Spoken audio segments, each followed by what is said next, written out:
Afternoon or evening or whenever you're seeing this. I'm Bob Gelbach. We are collectively a group of 6 people who met with representatives of Congressman Delgado last week after many months of attempting to get a meeting. It has been difficult to do, and despite that, we persisted and will continue to persist because we want to bring the message to him directly that we are recording here now. We did have an opportunity to speak with one of his aides from Washington and asked him to bring that message back to the congressman, and asked for any comment he wanted to make in time for us to take account of it in today's recording. Unfortunately, we've not heard from him. At this point, I'm going to turn the meeting over to Naomi Allen, and when we go through each section, our speakers will indicate which organizations they're from. We are a coalition. We have different approaches and experiences with the issue before us, and that will be reflected in our comments. But we have worked together, I think, very well, and we hope to continue to do that as we pursue this issue. So, Naomi? My name is Naomi Allen. I'm a member of New Paltz Women in Black, which vigils most Saturdays, not during the pandemic, but after that and before, against white supremacy and militarism, for Palestinian human rights, to end environmental degradation, and to resist the Trump administration's assault on a variety of fronts. Women in Black was formed after the first Intifada by Jewish and Palestinian women in Israel who opposed the occupation of the West Bank. It now has groups in dozens of cities around the world. I also belong to Middle East Crisis Response and to Jewish Voice for Peace. As a Jew, I think it's important to speak frankly about our criticisms of Israel because of the presumption that many people have, and Trump encourages, that Israel represents all Jews. In its occupation of Palestinian lands, its daily house demolitions and evictions of Palestinians from their homes, its shoot-to-kill policy against Palestinians, its two-tiered justice system, Israel does not represent me, and it does not represent a growing number of American Jews who are increasingly speaking out to demand justice and equality for Palestinians. This is not a complicated bill, the legislation that we're asking Representative Delgado to sign on to. H.R. 2407 simply demands that the U.S. stop providing foreign assistance to Israel, which is now up to $3.8 billion a year, until it halts the military detention, interrogation, abuse, and ill treatment of children. The Leahy Law has made respect for human rights a condition of U.S. foreign aid, and 2407 simply asks that aid to Israel be held to the same standards as aid to other countries.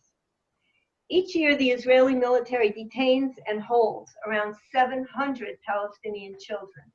3 out of 4 experience physical violence during arrest or detention, and almost all of them are denied contact with parents or lawyers. As of the end of April, during the height of the pandemic, Israel actually increased the number of children it's holding by nearly 6% since January. There's no social distancing in Israeli prisons, and very poor hygiene has been documented. The coronavirus pandemic has put the spotlight on worldwide prison populations, but we should not lose sight of the fact that these Palestinian children have suffered injustices long before COVID-19. These injustices cannot continue without U.S. Enabling. The U.S. has backed Israeli military assaults on Gaza, theft of land in the West Bank, denial of equal access to water to Palestinian villages, police and settler violence, and other things. Our government supports these policies and others with vast amounts of money and with diplomatic cover in the UN and the international community. We're asking for this support to end until Israel complies with international law and Palestinians have equal rights with Jews. We were very disappointed that Representative Delgado didn't find the time to meet with us even though he chose the date and we were available. Children are children. Everyone should press Representative Delgado to speak up for the children in this crisis. And at the end, there'll be information on how you can do that. Fred Nagel is next. All right, thank you. My name is Fred Nagel. I'm a U.S. veteran. I'm also a member of Palestinian rights group called Middle East Crisis Response.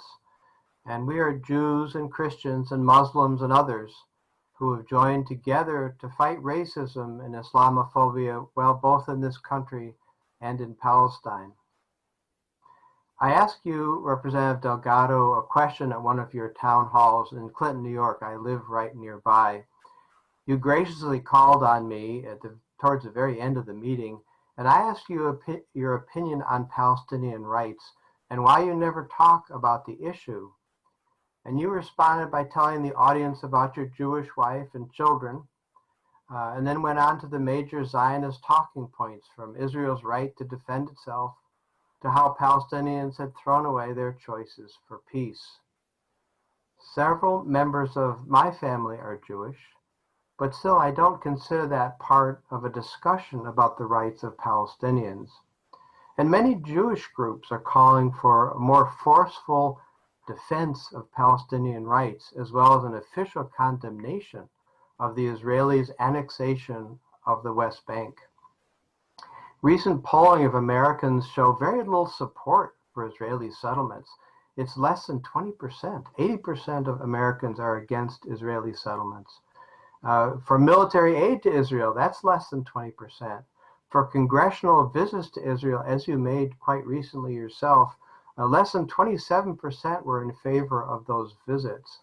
Finally, 80% of American voters don't approve of the $38 billion pledged to Israel over the next 10 years.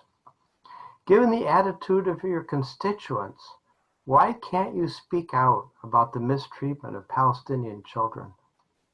And why don't you support H.R. 2407 that ties military aid to Israel to the respecting of the rights of Palestinian children?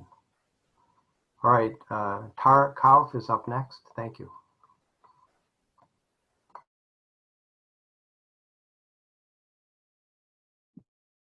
You're muted, Tarek.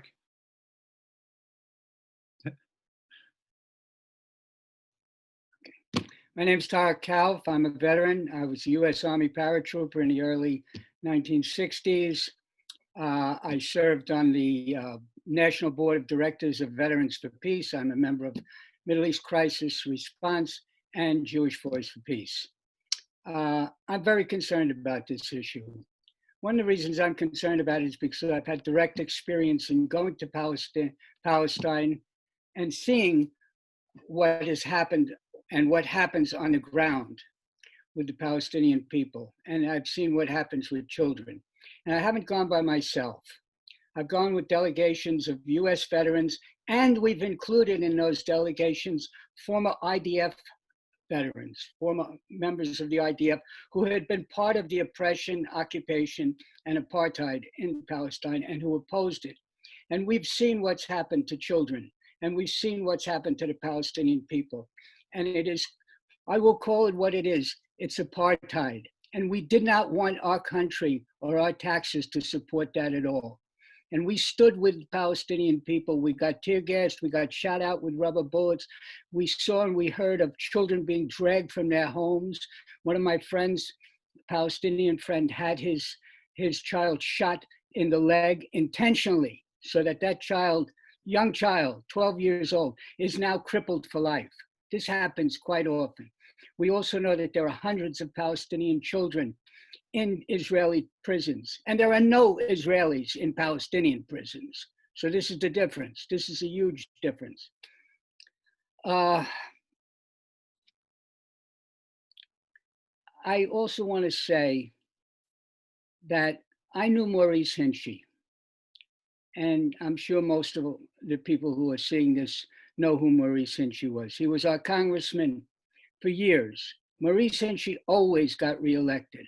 And he got reelected because he was a man of integrity. And he stood up for Palestinian rights. He stood against the wave of the Israeli lobby that threatens any politician that will stand up for Palestinian rights. And this is a very clear issue. This is an issue of Palestinian human rights for children. And I just want to say, I will not support and I will not vote for anyone who does not support this bill, who does not have the integrity and the moral courage to stand up for children. And I want to say I am extremely disappointed in Representative Delgado's refusal to sign on to this bill, but I am not surprised. I am not surprised at all. I guess that's about all I have to say. I've been all over Palestine. I've seen these things on my own. I'll say one more thing. We had a young man staying at our house, a young Palestinian man, who happened to be arrested when he was 13 or 14 by the Israeli police for throwing stones. They accuse all the children that they drag out of their house in the middle of the night of throwing stones. Meanwhile, they're there with tanks and guns and tear gas, and we've seen that, the Israelis coming into Palestinian villages with all their armaments. He was tortured. He told me of what he had to undergo as a 14-year-old child in Israeli prisons. This cannot continue. And if this does not move Representative Delgado's heart, if the suffering of Palestinian children or any children anyway does not move his heart, then I don't want to have anything to do with this man. I will not support him, and I'm going to repeat, and I won't vote for him either. Thank you. Cheryl is next. Thank you, Tarek. My name is Cheryl Kamar. I'm a member of Jewish Voice for Peace, the Hudson Valley chapter. I'm also an Arab American. In addition, I'm a clinical social worker with a specialty in trauma. I retired from my position as the Deputy Commissioner of Ulster County Department of Mental Health, where I worked for 25 years and saw all kinds of trauma as a result. Lately, I've been attending a monthly meeting with mental health professionals from Palestine, Europe, and the United States, where we're getting regular updates since COVID-19 about the conditions there and the increasingly difficulty of administering mental health support to people. So I'm going to focus my comments on the traumatic impact of child imprisonment and the subsequent implications for future generations of Palestinians. Children are 50% of the population in Palestine, whether we're talking about the West Bank or Gaza. Children there have been exposed to and are suffering from a range of trauma and abuse. Some of that's been mentioned already. I can cite various research, including some conducted by our own National Institute of Mental Health, that details some of these types of trauma. But it includes witnessing your own home being demolished.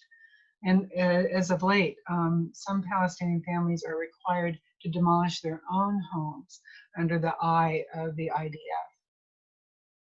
Hearings of shootings and bombardments children hear constantly, being threatened by shooting, the humiliation of their families, of themselves, walking down the streets, being witness to people being injured or killed, and again, arrests and beatings. This is chronic trauma that these children and families are exposed to. So the potential of having a normal childhood, if you're a Palestinian, is unlikely. And the future psychological well-being of these children is at tremendous risk because of this chronic ongoing trauma. When children develop these kinds of mental health problems when they're young, they continue into adulthood, which impacts the next generation and so on. Naomi already gave you some stats. Currently, or at least the latest stats I know, from March of this year, there were over 200 Palestinian children in Israeli prisons. And when Palestinian children are detained by the IDF, as you've heard, they're subjected to physical violence or assault and often arrested in the middle of the night, being pulled out of their homes in the middle of the night without any recourse to or contact with their families afterwards. So these human rights violations and the harsh conditions when they're in prison have significant impact on these children and the health of their families. Then upon release from detention, when that happens, if that happens, the PTSD persists. They experience constant feelings of insecurity. Many of these children drop out of school, have difficulty at home with their relationships with family members and their communities. And I just want to add that as recently as 3 weeks ago now, UNICEF called for the immediate release of all Palestinian children detained in Israeli prisons and detention centers due to the heightened risk of COVID-19. When you hinder the growth of children, you hinder their future. You hinder the future of their families and their communities. I'm not suggesting in any way that Israeli children don't also suffer from trauma. They do. I'm suggesting that this bill is one step, one small step towards righting a part of a larger wrong. PTSD is rampant among both Israeli and Palestinian populations, which I believe impedes the prospects for negotiating peace. We hope for justice. We are a global community working for a better future for all, including Palestinians and Israelis. Thank you. I'll now turn it over to Felice. Thanks very much, Cheryl. I just want to start by saying that when we met with Congressman Delgado's foreign policy aide, Matthew Gerson, we asked him what he had told Congressman Delgado a year ago when he was met with people in Washington and was asked to sign on to HR 2407. Did he brief the congressman? Did he tell him?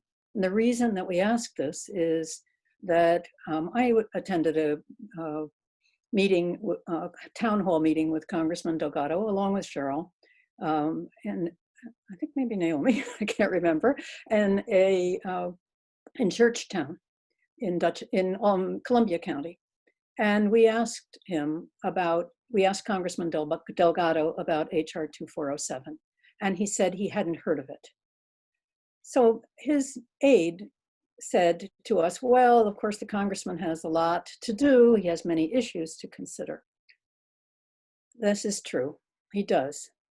But the issue of the treatment of children and the treatment of children paid for by US taxpayer dollars is not a minor issue. We're not asking him about a resolution to name a post office after someone. We're asking him about the treatment of children.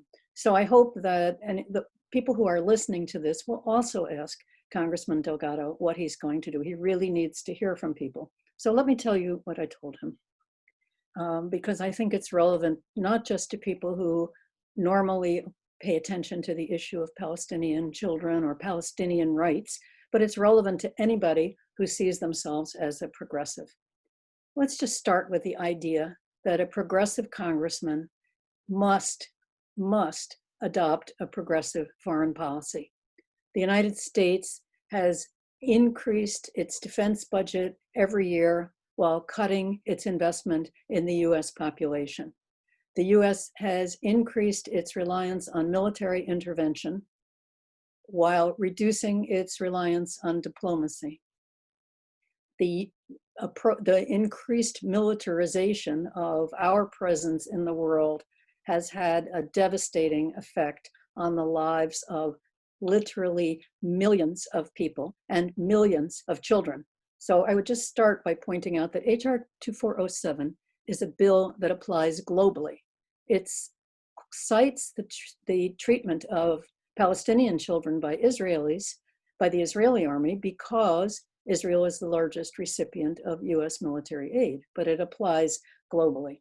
So Congressman Delgado, we are telling you that this country cannot make the investments that we need in healthcare, in education, in infrastructure, in the environment, if we're going to pursue a foreign policy that spends increased billions and billions on the defense budget and on subsidizing the military industrial complex. So we're starting with that as a baseline for someone who holds himself out to be a progressive. And I would just like to remind the congressman that progressives worked very hard in his district to elect him. So I think we should have a significant voice. So how do we get there? Getting to change means fighting for a foreign policy that places human rights and diplomacy at its center and puts the military in a secondary position. We believe the co-sponsorship of this bill, HR 2407, is a very small step towards doing that, but it's an important step because it's a step where you stand up and be counted. Which side are you on? We may disagree with many things with the congressman, but I find it really hard to believe if he were well informed that he would not stand up for the rights of children. I find it hard to believe that if he holds himself out as a progressive congressman, that he would not be in support of this bill. So I just want to end by saying that our taxpayer dollars should not be used to abuse children. And there's no progressive politician who should be afraid to say so. The facts are indisputable. Children are being abused and tortured by the military, by the Israeli military, and by other militaries around the world. The US is doing nothing about it. What is Representative Delgado going to do about it? So now we'll hear from Bob Gelbach. Thank you, Felice, and thank you to my colleagues for their summary comments. And might I say that although I said each of us would speak from our hearts, I pretty much am in complete agreement with everything that I've heard from everybody. So I'll leave that at that. I personally am a Jewish American, a member of the Socrates Democratic Committee, and an activist within Jewish Voice for Peace. I recognize that sponsoring HR 2407, even though it's not likely to be debated and voted on in this section of Congress, requires a bit of courage. Many US Zionists, both Jewish and Christian, will condemn any criticism of Israel's treatment of Palestinians. And the military-industrial complex in the United States is very much committed to the ongoingness of American military assistance to Israel, even though Israel is actually a country that engages in a great deal of the sale of military equipment in other parts of the world. So there might be some questions about how important this military support might be. But if it's going to exist at all, what we are saying is it certainly ought to be held within the limits of international and US policies that guarantee human rights. We've discussed the specific content of the bill in the comments today, but we need to understand what kind of a bill this is. Sometimes Congress passes a law and the executive branch does not choose to enforce it. That's basically been true of what's known as the Leahy Amendment, which says that US military assistance shall not be given to any country which is using that assistance in ways that violate human rights. That's basically what's happened here, that the executive branch, whether under Republicans or Democrats, has simply failed to apply this law, selectively refused to apply this law. It has applied it in some countries, but it specifically has never applied it in Israel. US military aid was given out for many years to countries that used it in ways that violate human rights of their own and other people. Israel was one of those aid recipients, it still is. And that's what led Senator Leahy to get his bill passed. And presidents simply don't apply it. So HR 2407 is the mildest form of congressional rebuke in a situation like that. Congress could say, okay, no more money. But they're not doing that. All they're saying is, hey, you can have the money, but you absolutely have to follow the rules that we set down. And that's basically what this law would do.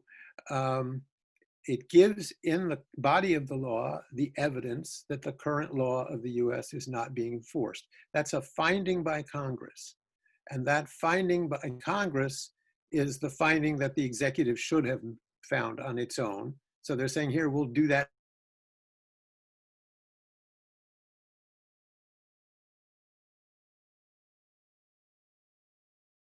And I ask that the congressman sign on as a sponsor of HR 2407. This bill has been around for a number of years. It started out with 1 and then 2 and then 3 sponsors, and it's now up to 20 something. And the hope was that this year there would be many others that would join in, and that's why we went to Congressman Delgado.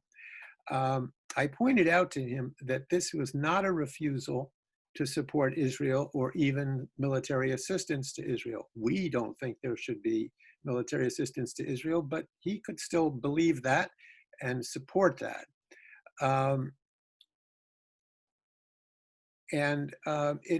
This law simply says if you want military assistance, you need to abide by the US and international laws protecting human rights of children and others. I asked that we get a response to this question and to this particular question. Are you willing to require that your support for Israel and Israeli military assistance be conditional on Israel's support for international human rights laws? We have not gotten an answer to that question or the other questions that we raised. Yesterday, I read Congressman Delgado's heartfelt personal letter to the New York Times about his own experience as a person of color in the US and his support for the current demands that racism be ended and opposed in our collective life. I could not agree more with what he had to say there. But I also want him to support the principle that this country should not engage in racial oppression or support for racial oppression in other countries.